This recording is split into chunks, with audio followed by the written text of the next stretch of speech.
আমরা মন্দির থেকে এসে ব্রেকফাস্ট হয়ে গেছে, এখন নিচে আসি, পাশে দেখলাম চিলড্রেন পার্ক। তা আমরা একটু সবাই মিলে একটু বাচ্চা বাচ্চা অনুভূতি হয়ে গেছে। তা আমরা এখন একটু দোল্লা ফোল্লা চড়া হচ্ছে,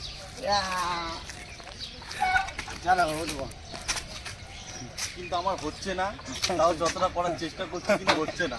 ওয়েটটা আমার ভাইটাকে ওইটা চড়াতে হবে। কি ব্যাস বলে না,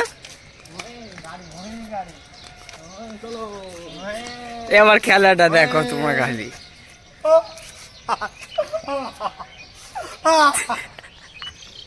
আমাকে জোরে করছো, আমাকে জোরে করো, জোরে করো।